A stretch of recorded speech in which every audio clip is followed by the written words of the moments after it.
അപ്പൊ ഈ 2 രോഗങ്ങളുമായിട്ട് ബന്ധപ്പെട്ട് ഈ കാൽമുട്ട് വേദന, ഉപ്പൂറ്റി വേദന ഉണ്ടാകാറുണ്ട്. അപ്പൊ അതൊക്കെ എങ്ങനെയൊന്ന് സോൾവ് ചെയ്യാൻ പറ്റും? ബോണിന്റെ പ്രശ്നം പരിഹരിക്കുന്നതോടുകൂടി ഇത്തരം പ്രശ്നങ്ങളൊക്കെ മാറും. ഉം. അപ്പൊ മുട്ട് മടക്കാൻ ബുദ്ധിമുട്ട്, ഉം.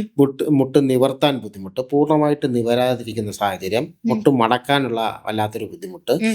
അതോടൊപ്പം തന്നെ മുട്ട് അങ്ങോട്ടും ഇങ്ങോട്ടും ഒന്നും ചലിപ്പിക്കാൻ പറ്റാതെ ഉം.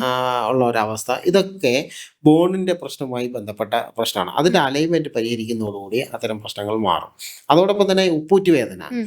ഉപ്പൂറ്റി വേദനയുടെ മെയിൻ റീസൺ എന്ന് പറയുന്നത്, നമ്മൾ ഇപ്പോൾ ശരീരത്തിൽ എവിടെയെങ്കിലും ഇപ്പോൾ നടുവേദനയുള്ള ഒരാൾ, ഉം. അത് നമ്മൾ സ്വാഭാവികമായിട്ട് നടുവിനെ പ്രൊട്ടക്ട് ചെയ്തുകൊണ്ട് ആ വേദന കുറയ്ക്കാൻ വേണ്ടിയിട്ട് ഉം. നമ്മൾ കാലുകളിൽ ചില മാറ്റങ്ങൾ വരുത്തും. അതെ. കാല് തറയിൽ വെക്കുന്നതിൽ, നടക്കുന്നതിലൊക്കെ ചില മാറ്റങ്ങളുണ്ടാവും. ഉം.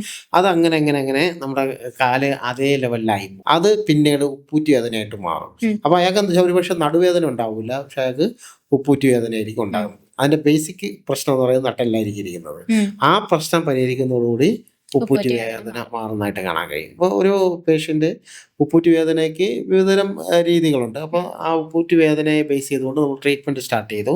ഉം. 7 ദിവസം കഴിഞ്ഞിട്ടും ശരിക്ക് പെയിൻ കുറയുന്നില്ല.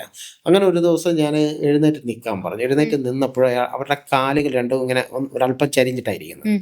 അപ്പം തന്നെ പിടിച്ച് കറക്റ്റ് ചെയ്തു. കറക്റ്റ് ചെയ്തതോടുകൂടി അവരുടെ ഉപ്പൂറ്റി വേദന മാറി. ഉപ്പൂറ്റി വേദന പിറ്റേന്ന് അന്ന് വൈകിട്ട് കറക്റ്റ് ചെയ്ത് പിറ്റേന്ന് രാവിലെ ചോദിക്കുമ്പോൾ ഉപ്പൂറ്റി അങ്ങനെ ഒരു സംഗതി ഇല്ലയെന്ന് പറഞ്ഞു. അതോടൊപ്പം തന്നെ ഒരു നെയ്യാറ്റിൻകരയിൽ നിന്ന് ഒരു മനുഷ്യൻ വന്നിട്ട്, അയാൾ ഒരുപക്ഷെ ഇത് കേൾക്കുന്നുണ്ടെങ്കിൽ അയാൾക്ക് മനസ്സിലാവും. ഉം. നെയ്യാറ്റിൻകരയിൽ നിന്ന് ഒരു മനുഷ്യൻ വന്നിട്ട് 15 വർഷം കൊണ്ട് മോഷൻ പോകുമ്പോൾ പ്രശ്നമുണ്ട്. ആ.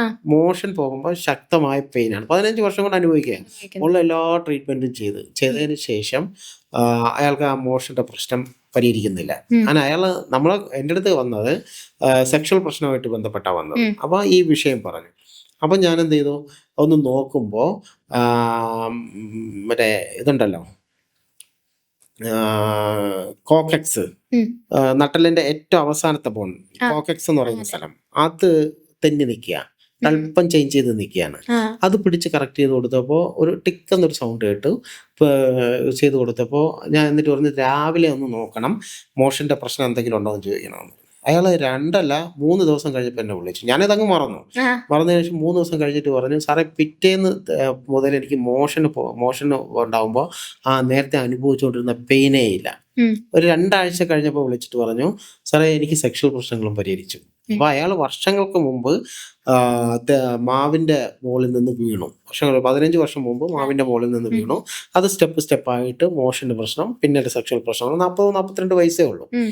അത് ഈ പ്രശ്നം പരിഹരിച്ചതോടുകൂടി ആ പ്രശ്നം പോയി എന്നുള്ളതാണ്.